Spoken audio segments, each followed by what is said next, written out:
Allen Lund Company wishes all the owner-operators out there a Happy New Year.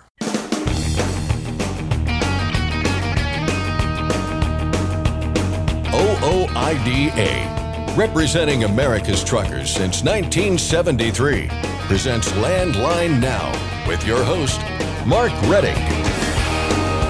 We continue our ongoing series of the top trucking stories of 2024, today looking at the Truck Leasing Task Force, which recently wrapped up its mission. Mark Schremer of Landline Magazine will talk about what was accomplished and what's next. 2025 is here, and we're expecting new leadership at the U.S. DOT and big activity regarding regulations. I'll talk with OOIDA Director of Federal Affairs, Jay Grimes. There were a lot of ups and downs in the market in 2024. We speak with Truckstop's Brent Hutto to get an overview of the year and look ahead to 2025, as well as current market conditions. And finally, Texas has just boosted its highway fund by nearly $3 billion, and all from an unexpected source. Scott Thompson discusses that and more with our state legislative expert, Keith Goebel. And now, here's Scott Thompson. Thanks, Mark. We're going to continue with our ongoing series breaking down the top trucking stories of 2024. Now with a big one, a productive one, really. In fact, perhaps the most productive task force we've seen in recent years, the Truck Leasing Task Force, which recently wrapped up its mission. Mark Schremer of Landline Magazine watched, listened, and covered every one of these meetings, and he joins us now. Mark, good to see you. Hey, thanks, Scott. Thanks for having me. Is that a stretch, calling this the most productive task force in recent memory? It is for me, I think, but they got a lot done. No, I think that is more than fair, and I know we're not going to go into this too much, but if anybody that sat in on the underwrite committee, those were going on concurrently for the most part, and so if you were, there was really couldn't be a more drastic bigger contrast difference between the two. So no, this was extremely productive, and one of the things that I think that really deserves credit on this is one of those where it actually started out where there were at least a couple people on the panel that I think were on the other side, and then what they did is any good committee or panel or research sort of team should do is they should look at all the facts, see all the evidence that comes in, keep an open mind, and then go wherever all of that evidence and research leads you. And that's exactly what this task force did. We had early on, there was one of the driver representatives had done one of these lease-purchase kind of agreements in the past, and it worked out for her. So, but once the reality showed out that it was extremely rare that it worked out for her, and seeing the evidence, and she started listening to all of the horror stories out there from the 95% of drivers that it doesn't work out for. She changed her tune, and that was a kind of a common theme, and everybody kind of united together of, okay, we need to, this is a real problem. The Consumer Financial Protection Bureau also got involved, showed the evidence that it was a real problem, and the committee kind of came together and said, okay, we need to figure out real solutions to fix this. We had two sides of this that I think were very effective with this task force. We had the facts, as you talked about there. They found out that these lease purchase agreements end in default about 90% or more of the time, which is just an insane number if you think about it. And then we had these personal accounts from people who went through these agreements, who had very, very bad experiences. And the people on task force and the people listening in, you could not help but realize that this was not a rare occurrence. This was a common occurrence. And when you take those two factors into account, you realize that this entire system is completely messed up, and that's where they landed. Yeah, and you had a few different things. They used the publicly available data from court records, and were able to estimate that at least 200,000 truck drivers have been negatively affected by these sort of agreements. And they actually really think that's a drop in the bucket. They think that because a lot of these never get taken to court. Mm-hmm. I mean, the reality is they don't have a lot of these people. They've put them in such a dire financial state that they can't afford an attorney to go take this to court and do all of that.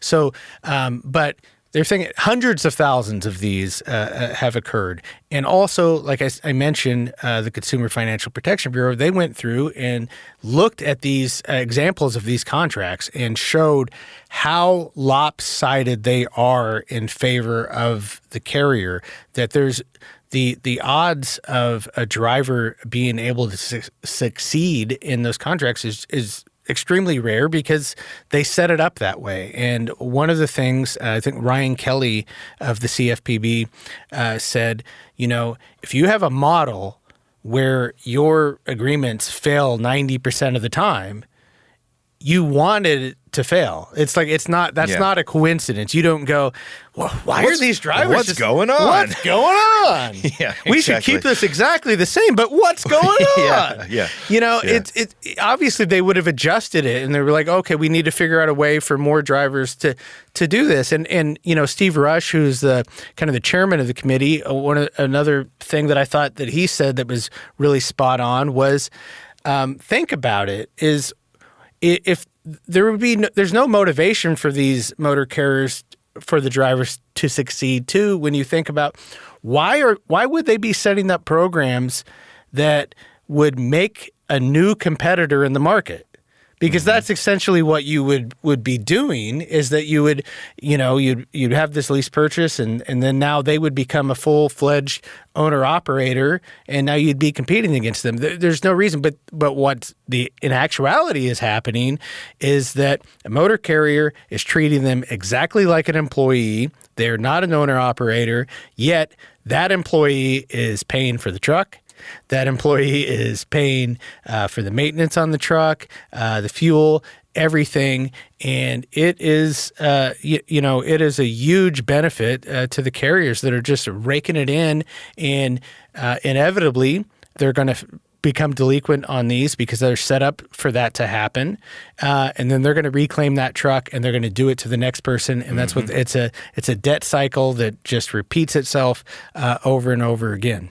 So ending this vicious cycle, the task force essentially recommending that this business model be eliminated, that it go away. Yeah. They had other recommendations as well, if that was not to come to fruition. Looking ahead here, Mark, where do you see this, all this going? Yeah, I think the first request of ending the model completely is a big ask, and the pessimistic side of me doesn't think that the agency will bite on that, but. The benefit is, and where they were smart, they didn't leave it there. They said, okay, if you don't do that, here's all these other things that for enforcement and different things that we can do to create guardrails and safety for drivers, whether it's education, giving teeth to the Department of Labor, to the CFPB, to the FMCSA, to prevent this sort of actions and behavior. And so I hope that there is good momentum and motivation for something to actually happen in that regard. And I suspect a year from now, when we talk about the top stories of 2025, this will be one of them based on whatever happens. So we'll keep an eye on it. Mark Schrimmer, we appreciate your time and Happy New Year. Yeah, Happy New Year. Mark Reddick, back to you. Thanks, Scott. If you're one of the many truckers who has been ripped off by a broker or subjected to one of the many ways they have of preventing you from getting the money you deserve for actually hauling a load, now is the chance to fix it. OOIDA has planned a fireside chat on this issue for 7:30 p.m. Central Time, January 8th on Zoom. Registration is required, and we will have a link at our website, landlinenow.com. Next, I'll cover the DOT's incoming leadership and expected regulatory activity in 2025 with OOIDA's Jay Grimes, and Ashley Blackford speaks with Truckstop's Brent Hutto. We'll be right back. I'm Mark Reddick, and this is Landline Now. Are you tired of the IRS following you around like a dark cloud? Call 888-557-4020 and get your life back. At Truckstop, we built a better load board for carriers like you. Sign up today and access over 600,000 loads on the most trusted online load board. Learn why the best in the business rely on Truckstop to make more money and start driving your profit today. It's tested and proven. Burn 2.1% less fuel when you balance all wheel ends with Centromatic. Call 800-523-8473 to get the OOIDA discount.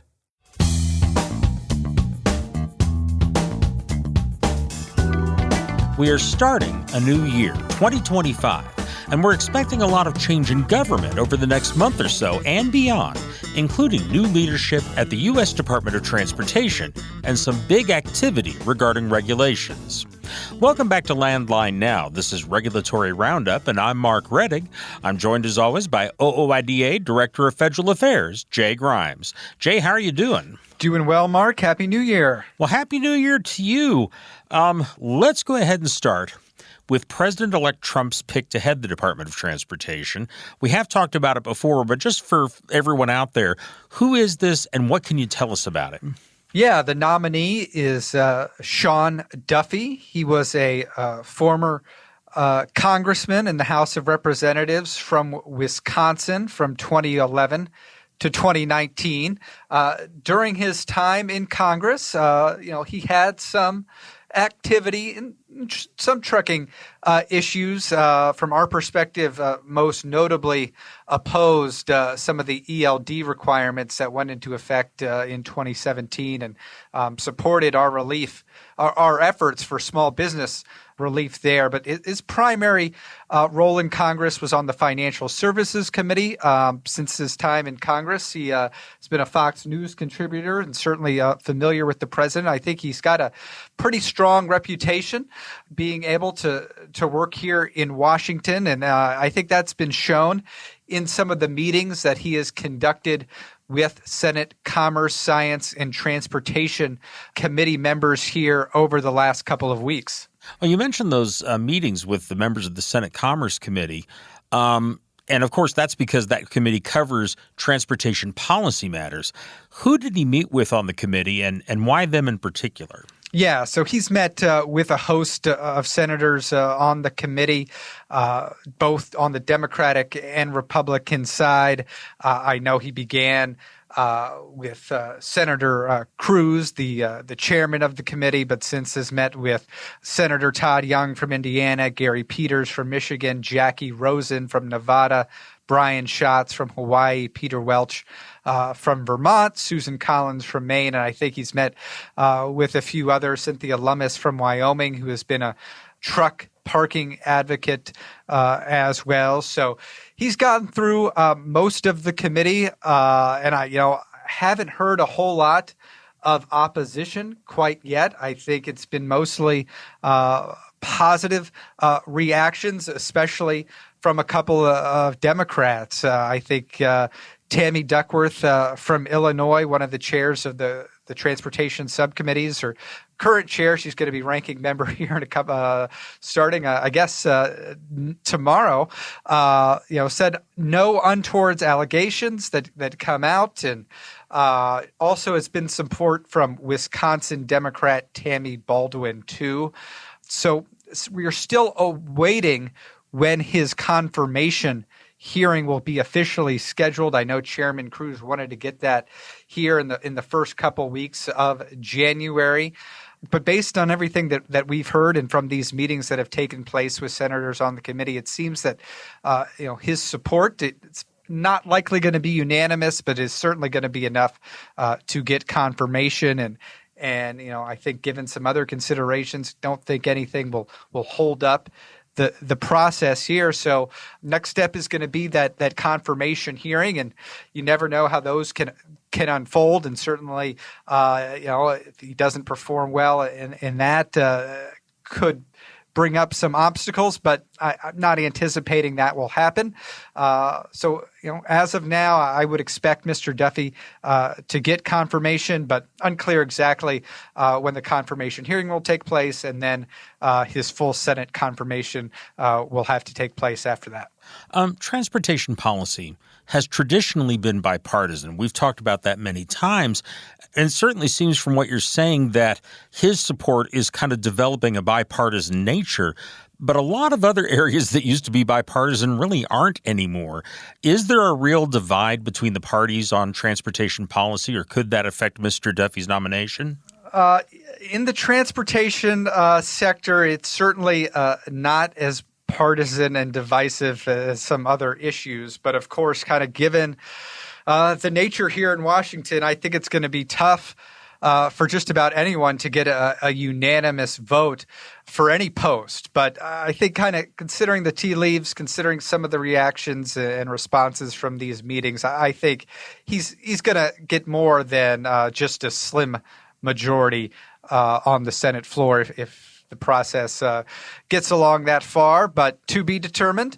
But I think, DOT has traditionally been a more bipartisan post. We've seen, a couple instances where members of the opposite party in the White House have actually been selected to serve as DOT secretary. Ray LaHood comes to mind, Norm Mineta previously. So, Mr. Duffy is a Republican, so we're not going to have that situation here. But, given the nature of transportation policy, it certainly some issues can create some divisions, but I don't think we're gonna see that with the nomination here. Well, let's turn to the regulations themselves, kind of where the rubber hits the road, so to speak. First of all, we typically see new administrations put a freeze on some of the final actions of the previous administration while they review those policies. With the incoming Trump administration, are we expecting that to happen again? Yes. So in all likelihood, on President Trump's first day in office on January 20th, we will see an across-the-board regulatory freeze. And kind of looking back on Trump's first term, as well as Biden's first term in 2021, each administration kind of issued a very similar action, which was basically a 60-day regulatory freeze, allowing the incoming administration and the leadership and the staff that is some staff will have started to be in position on January 20th. Certainly not all positions will have been filled, but it gives time to review pending current activities that have been proposed, are making their way through the rulemaking process. Specifically, it really suspends actions that have been submitted to the Office of Management and Budget or submitted to the Federal Register for publication but have not yet been cleared for publication. Really puts those to a halt for 60 days. There's some provisions that if it has been published in the Federal Register but has not been taken effect, where the compliance date is still pending, that compliance date gets pushed back 60 days as well. So I think over the next at least 60-day period, we're going to have a bit of a halt when it comes to regulatory actions. And really going to be interesting to see in Mr. Duffy's confirmation hearing, what he's going to prioritize. And I think from what his statements have been so far, I think from what President Trump has stated so far, I think we're going to have kind of a different approach to how regulations are proposed and implemented. I think based on the actions that we saw in President Trump's first term, I think overall a more deregulatory approach and prioritizing some more, cost-effective regulations, cost-effective, I think is going to be a key term we're going to hear under President Trump, potentially under Mr. Duffy's leadership at DOT. So I think we're going to be on pins and needles trying to read through some of Mr. Duffy's testimony at his confirmation hearing. Certainly, I think we are anticipating a much more selective kind of way of governing here beginning January 20th that I think for the most part is going to follow in line what we saw from 2017 to 2021. Some of that I think is going to be beneficial. Some of it maybe not so much, especially when it comes to trucking-specific regulations.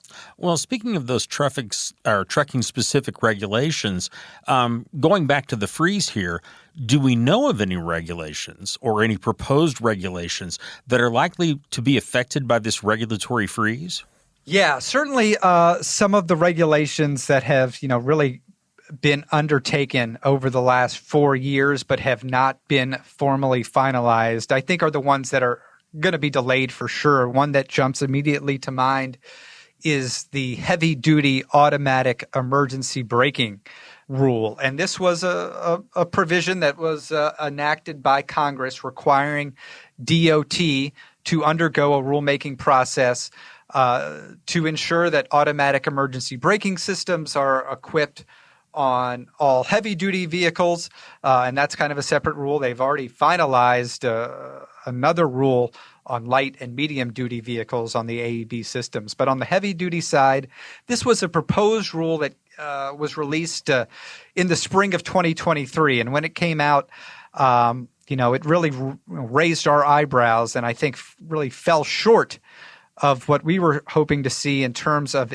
ensuring that the rule would prevent these instances of false activations on AEB systems that we see on trucks that are currently equipped with this technology, really taking control out of a driver's hands, not working the way it's intended. And we didn't think the proposed rule did enough to make sure that whenever the final rule comes out and goes into effect, which is probably going to be not before 2028, 2029, that the new technology, when it's mandated, works the way it's supposed to. I think because of some of those shortcomings, we have not seen that final rule on the heavy-duty side be proposed, and it's projected to come out sometime in January. I think given this regulatory freeze, that one's going to be certainly delayed a little bit, maybe longer, but that's going to be one we're watching for as well. Certainly one that we're hoping doesn't slow down in the rulemaking process is the recently proposed broker transparency notice of proposed rulemaking that came out in late November after 4 years of kind of a back and forth rulemaking process, public comment process. We are at a critical stage in the public comment period right now on that proposal, which runs through January 21st. Certainly, we want to see that one stay a top priority for the new administration here. And one thing we want to remind people about on that broker transparency front, OOIDA has scheduled what we're calling a fireside chat. That's going to take place at 7:30 p.m. Central Time on January 8th through Zoom. You do need to register to take part. We encourage you all to take part. And we will have a link at our website, landlinenow.com. to where you can register. And that really is an opportunity, Jay, for people to learn more about this and ask any questions they have. Yeah, that really is going to be why we're having the fireside chat on January 8th to really get the word out on this proposal, because it's going to be very critical for drivers to submit their comments on this one. So the new Congress that's starting here on January 3rd, the new administration that's coming in on January 20th, really knows how important of a priority broker transparency is for motor carriers and professional truckers. Really something that hasn't been enforced in decades, but really can provide some fairness for motor carriers to ensure that they're getting compensated fairly and in a timely manner. So if you've got questions on that rulemaking, tune in on January 8th. You've got until January 21st to file comments. And folks, you can file those comments or look at a guide that helps you do that at the website fightingfortruckers.com. Well, Jay, thank you very much for the information. We sure appreciate it. Thank you. I've been talking with OOIDA Director of Federal Affairs, Jay Grimes. We'll be back in just a moment with more news and information. Please stay with us. I'm Mark Reddick, and this is Landline Now. Penske owns and operates some of the best-maintained vehicles on the planet. Our used trucks come with a 5-year maintenance report and pre-sale inspection. So if you're in the market for a top-quality pre-owned truck, look no further. Search our inventory today at PenskeUsedTrucks.com. Capital Reman, the leader in remanufactured diesel engines and components, has partnered with OOIDA to offer exclusive member benefits. Visit CapitalReman.com today to support America's transportation industry and take advantage of your benefits. Landline Now. Welcome back. If you're hauling freight and running your own business, you need to keep track of some basic facts and figures that can determine whether you succeed or fail. And that includes finding the freight and how much money you can make hauling it. Today, Landline Now's Ashley Blackford will bring us some of that information and get some insight as to why things are happening with the folks from Truckstop.com. Here's Ashley now with the report. Thanks, Mark, and hello to Brent Hutto with Truckstop. How are you doing today, Brent? Well, it is right at the end of the year. All my family's been home. Everybody got along with each other, so Brent's doing pretty stinking good, Ashley. I tell you what, the holiday's always great because I love time with people, and especially with people in my family. So it was a really good time. So I'm doing awesome. Wonderful. Let's kick things off. Look at current market conditions. Where are we at? What are things looking like?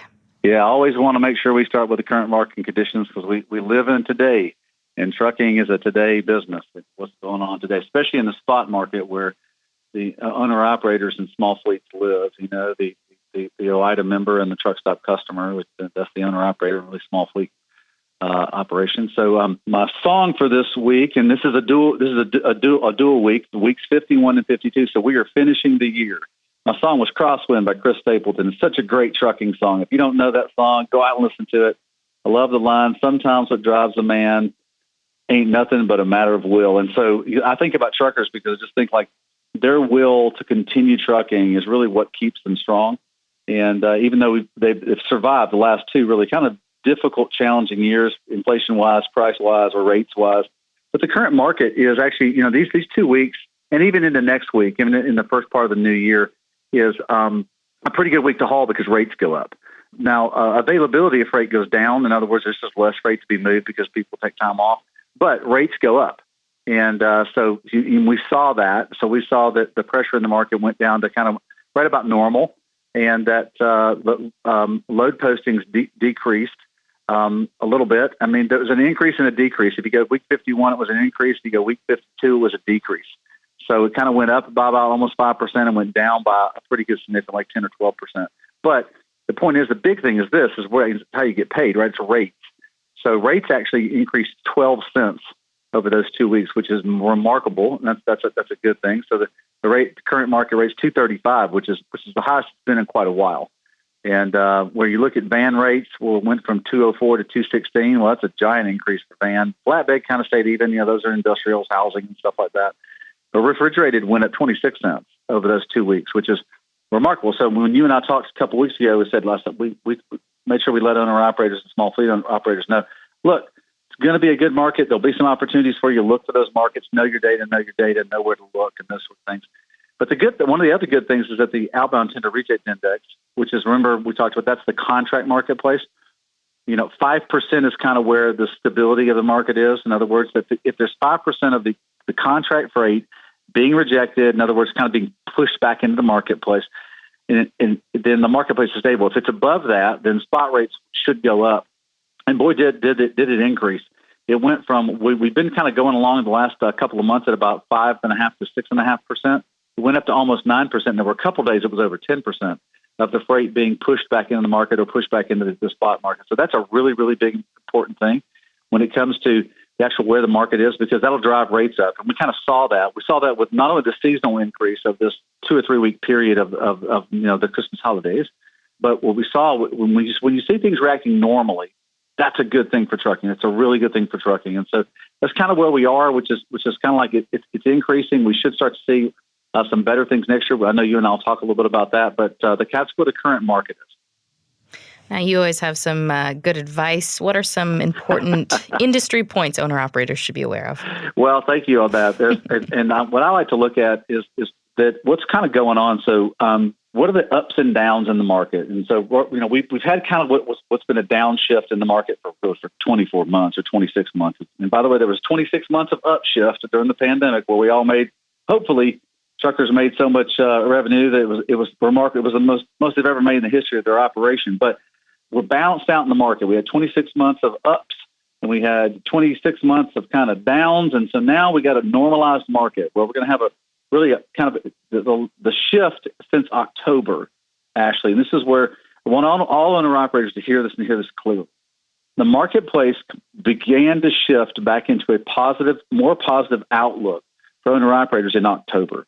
All right, and so you and I have been talking about this on the spot market, the year-over-year pricing. We're now at 24 weeks of year-over-year pricing above the previous year, above 2023. That shows considerable strength. But the Trucking Conditions Index, which is an index put out by good partners at Truckstop's, FTR Intelligence, the leaders in forecasting and freight transportation, talked about freight for this year. The index rose about 3 points. In other words, anything. And here's the thing you take away from this: you don't have to be an economist or an analyst or anything. Just know that when the indexes rise on whether or not how the trucking conditions, and remember, if it's in this trucking condition index, 0 is the balance. So if it goes up 3, that's a good thing. So the idea, that's just conditions right now. But the prediction, here's where I want to be encouraging to owner-operators that work in the spot market, for-hire spot market, is, and this isn't just FTR, but every analyst that I've talked to, every economist I've talked to that looks after freight, basically says, okay, we've balanced everything out since the pandemic. We're now in a marketplace that's going to start to normally adjust back. And this year will be a pretty good normally adjust year for both markets, both the contract and the spot marketplace. Those are connected, and they're very, very connected. But there'll be a good balance back out, especially in the spot market as rates continue to gain in strength. And so the idea is that you'll start to see a sequential month-over-month building of strength. Now, it's not going to be all at once. It's just a sequential, and that takes time. And I know that's not the easiest way for this to happen, but sequential building of available freight and rates increasing in profitability or going up and to the right, as most economists like to say, up and to the right where it's going to be better for owner-operators. Remember, but there'll be a couple of up weeks and there'll be a down week, and there'll be an up week and there'll be a down 2 weeks. So just know that it's going to go back normally as it has. And it's really important when you're dealing with a giant marketplace, $1 trillion. That's so important. And the other part of this that I like to look at the market, I like to look at, like, what's the availability of trucking companies that are for hire in the marketplace. Because we had this giant expansion, Ashley, in the pandemic. In other words, when rates were $5, $6, pick your rate. Whatever it was, a lot of owner operators, small fleet operators increased their trucks or came into the market in the for hire marketplace. So we had an overabundance of them when the marketplace began to come back down to normal rates and kind of normal availability of freight. Well, about half of those people that have come in other words, half of the operations that have come in that got their authority have gone out. In other words, they've gone back to being a leased owner operator or back to a different part of the market, but not in the for hire. But the marketplace is still really strong, which is interesting because in November alone, just November last month, there were 4,297 companies that applied for authority with the FMCSA. That's a lot. That's an incredible amount. And there were like 4,500 that left. But my point, though, is that the balance in this market is really important to look at. I've been looking at it for over 25 years. So when you've got one's coming in and one's going out, they're kind of equal, it means you still got a really strong marketplace. So that's really what some of the things when you just look at the marketplace that I think is important for owner-operators to look at. Now, I wanted to ask you this week, of course, we heard about the passing of President Jimmy Carter. I've seen lots of stories on the impact he had on many different areas, but he had some influence on freight transportation. Talk to me about that. Well, I tell you what, if anything defined the Carter administration, look, President Jimmy Carter, he's from Georgia. He was believe it or not, he was in the Navy. He served our country. He came back, ran his family business, peanut business. Everybody knows that. And then he became the governor of Georgia. And then, in fact, he was the governor of Georgia just for like 4 years or 5 years and then became the president. And it really was in one of those times where we were in a difficult time in our country. And he was kind of a guy that he just said he wanted to make government competent and compassionate. And that compassionate word was really important at that time to people as we were kind of coming out of sort of the post Vietnam era where it seemed like the government was not as compassionate. So people really resonated with that. Unfortunately for him, he took over in a really, really bad economic time. And they didn't manage it that well as far as like the economy and how really kind of do things in the economy that would help the economy. And it created massive inflation, massive inflation. And I mean like massive. Like my parents bought a home in 1978. Their home loan was like 14%. So, I mean, it was remarkable. I know today we think of a 7%. Well, my parents bought a home at like almost 14%.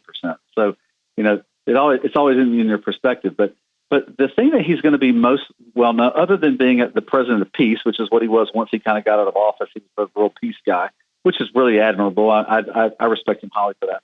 Was he really took on the deregulation of all freight transport in the United States, because it was very. And look, here's the thing: most people look back at that time and they go, "Well, look at the great rates they had." It was all run by the government. It was not efficient. It was expensive to be in. And it was very hard to get the ability to be a truck driver, to be a truck owner. Very, very difficult. But from 77 to 80, he deregulated air cargo, rail, and trucking. All three of them within 3 years. Then that was the Air Cargo Deregulation Act, the Staggers Rail Act, and the Motor Carrier Act of 1980. So those three things. But what it did, here's what it did. So back in the day, when the ICC, I'm drawing a blank on that, but the ICC was a government entity, and it determined who could and could not be in the trucking industry. And you had to go through them to get anything and everything. It was very difficult to enter as a trucking company. But think about it. Since deregulation in 1980, we have exploded to over 500,000 companies that move freight in the United States. I mean, and that's just on the trucking side. Rail has become more efficient. Air cargo is more efficient. And what all efficiency drives prices down for the consumer, which means economies can expand. So that's a super important thing. So it was a challenging thing for our country. It's a challenging thing for truckers. And I know I've talked to a lot of old school truckers that look back on deregulation. They go, well, we should go back to that. Well, be careful what you wish for, because if you go back to it, you'll eliminate a lot of companies in the marketplace, because the way in which the government administered it, it was very difficult to get in. So, but I admire anybody that wants to be the president of our country, and appreciate Jimmy Carter serving our country and nation that way. So I think if you look back, the administration, it's really kind of framed around what he did to help increase the efficiency of goods to get and move throughout the American contiguous 48. And that, in a sense, was a great benefit for the United States public. And lastly, looking ahead to 2025, which we're in, what are you thinking? What does it look like? So 2025 looks like it's going to be a good correction year for trucking. We've been in this downward economic market. It's been a corrected market, is what it is. I'm not going to say it's been anything other than that. It's just been a corrected market. But the idea is that we're going to see more freight next year, and we're going to see rates go up. And if you look at I'll go back to my friends at FTR, my good friend Avery Weiss, he's one of the leaders in the market. His projections, and I agree with them, and most people that I talk to agree with them, is that you're going to see an increase in freight availability somewhat, but you're going to see a bigger increase in rates in the contract marketplace, and an even bigger increase in the spot marketplace for owner-operators, because it's been so depressed, which is a good thing. So the point being is, get ready, prepare yourself, know your data, know where you're getting your information, make sure it's trusted, make sure you're protecting yourself against fraud. Please, whatever you do, get some level of cybersecurity, understand the marketplace, keep those relationships strong with brokers that you do business with and shippers you do business with, because that'll protect you the most against any bad players out there. All right. Thank you so much. That was Brent Hutto with Truckstop. Mark, back to you. Thanks, Ashley. We'll be back in just a moment with more news and information. Please stay with us. I'm Mark Rettig, and this is Landline Now.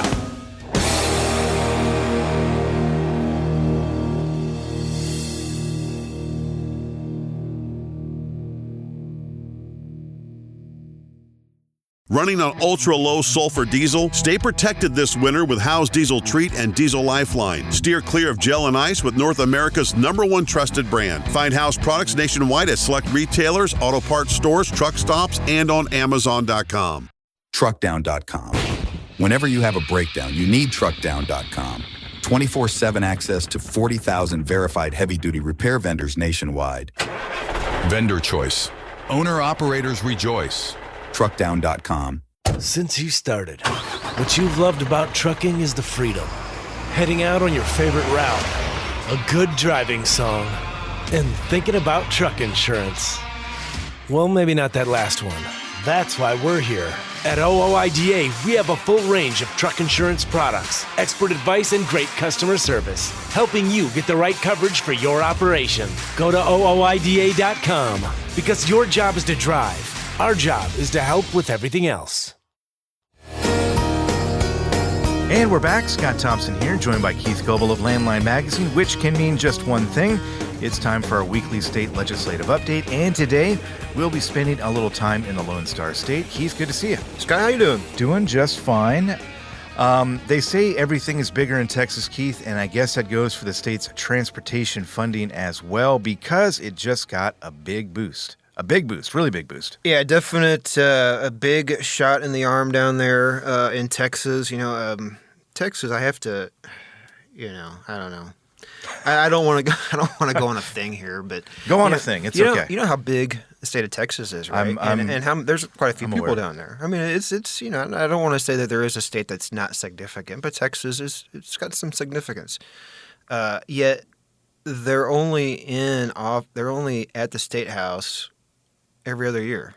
It's just kind of like, come on, folks, what are we doing here? They rent it out for parties? There may have been a time when it was okay. It made sense to only be in session every other year. But anyway, I think that they really should be in session every year. But whenever they are in session, they provide a lot of good content, which I am appreciative of. Okay, good. We'll let them know. But yeah, I mean, leading off here, this is something that is not related to the legislature. This is related to the Texas Comptroller just simply announcing that they're transferring nearly $3 billion from the state's severance tax, and they're going to be putting that into the state highway fund. So, yeah, as you have states around the country that are always looking for additional revenue, we're trying to address shortfalls. In this particular case, you've got a state with a significant amount of money that they're putting into transportation from an existing source, which, for the most part, you could definitely give them a thumbs up on that. Yeah, $2.7 billion is a lot of money. And this is, it's going to roads and bridges throughout the state, right? Yeah.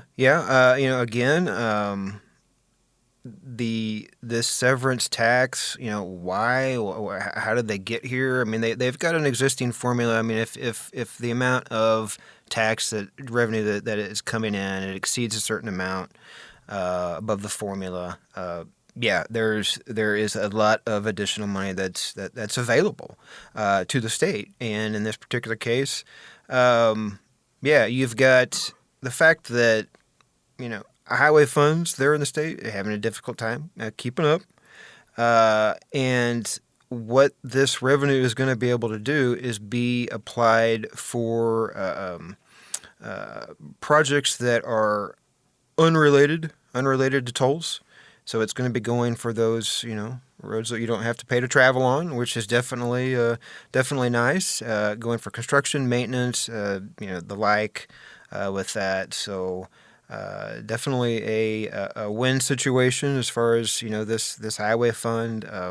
Again, they rely so largely on the fuel tax, federal highway funding, of course, vehicle registration fees. But being able to add, and at least in this particular case, severance tax collection, definitely something that they'll be able to take advantage of. So it looks like the state comptroller did state lawmakers a favor here by kind of, taking the lead on that $2.7 billion. But as you point out, the state legislature is going to convene here pretty shortly. I imagine they've got other transportation-related, items on the agenda there. What are they looking at? Yeah, they've definitely been busy. That is the one thing that I've noticed, again, every other year that they're in session. When they have the opportunity to start pre-filing, which they began back in November, there's hundreds of bills already that have been pre-filed, ready to go for once they convene early next month. I talked about how highway funds, they go for, like with the severance tax, the money that's going into the highway fund, it can only be for non-toll highway work. There's legislation. There's multiple measures that have been introduced, filed for consideration there in the House that looks to change the limitation on what severance tax revenues can be used for when they go to the highway fund. There is a bill. This is from the same sponsor. Is introduced a bill that would add transit work, transit projects, anything that's related to that, to the options for severance tax revenues. And in addition to the bill that would just, if it's approved, it would become law. They've also offered up a proposed constitutional amendment that would do the same thing, would allow that, severance tax revenue to be applied for transit-oriented projects. So one, why do both? Well, one puts it into state law, which is significant, but the state's constitution takes precedence. You can't change that. You have to have an amendment to change the constitution. So looking to really, I guess, cover their bases with both options there to what would in effect thin out some of the revenue that would be available for roads. As you pointed out, the lawmakers there are kind of working ahead a little bit and pre-filing some of these things. I know one of the things that they're considering or will be considering is an increase to the state's fuel tax rate. How much are we talking there? What are they looking at doing? Yeah, definitely fuel tax revisions is a topic each and every session there in Texas. It's a matter of how much, if any, might get support. We've seen here in recent years talks of doubling their 20-cent fuel tax, which they've had in place since early 90s. And there have been much more, conservative approaches like indexing it to inflation. So there wouldn't be much of an annual change, but over time it would continue to increase. There's been a House bill that's been introduced that would index the excise tax there, so it again would allow it to increase annually. So no significant one-time hit that truckers and motorists would face there if this bill were to be approved, but it would just kind of allow for revenue from the fuel tax to increase as the years go by. It wouldn't be a complete segment if we didn't talk about tolling and, pursuits for or against, I guess. And in Texas, there is a bill that they will be considering, it looks like, that would essentially protect people from being double taxed on certain toll roads, right? Yeah, and this goes to the recent announcement there with the Texas DOT that they had successfully terminated a 50-year contract for State Highway 288 toll there in the Houston area. It was a 50-year contract that they were 8 years into, and they essentially bought it back. So they got rid of that contract. In essence, it was a good deal for the state. They say it was a $4 billion asset. They bought it back for less than $2 billion. But yeah, there are tolls, at least on that portion of roadway there in the Houston area. One of the hang-ups that folks, elected officials there, and obviously potential users of the roadway there, is that there is no immediate plans to cease toll collection. That will be decided later on when they're going to do that. So yeah, there is that concern with there not being an end date to the toll collection again there on that particular toll road, 288. Yes, there is legislation that has been offered up that would prevent the state from purchasing toll roads, as the bill sponsor points out, with taxpayer money and then charging tolls to those same taxpayers. So this is an effort to protect those folks from being, essentially having the double tax. Sounds like we're going to get a lot of news out of Texas over the coming months as they are beginning their session in January. Is that right? January 14th, I believe, is the start date. All right. Well, we'll keep an eye on that. Lots going on there in Texas. And Keith, you're on top of it. We'll talk to you again soon. We do appreciate it as always. Yeah, thanks for having me. Our thanks again to Keith Goebel of Landline Magazine. You can check out his work every day on landline.media and in every issue of the magazine itself. That's our show for today. We thank you for listening and for everything you do out there to keep America moving. We'll catch you again soon right here on Landline Now.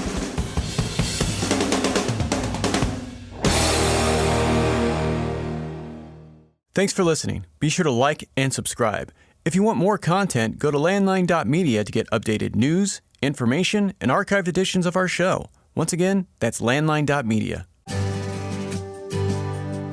I'm a dad, a son, a husband, wife. I'm a writer, photographer. I farm. I'm a veteran. I love old cars, fishing, my kids, chrome. And I am a professional truck driver. And together we are OOIDA. OOIDA was founded by truckers to stand up and speak on behalf of truckers. We've done that by combining the individual voices of our members into a single, powerful voice. Protecting your interests, defending your rights. Join us! Make your voice heard. Join OOIDA, the Owner-Operator Independent Drivers Association. Call 1-800-444-5791 or visit OOIDA.com.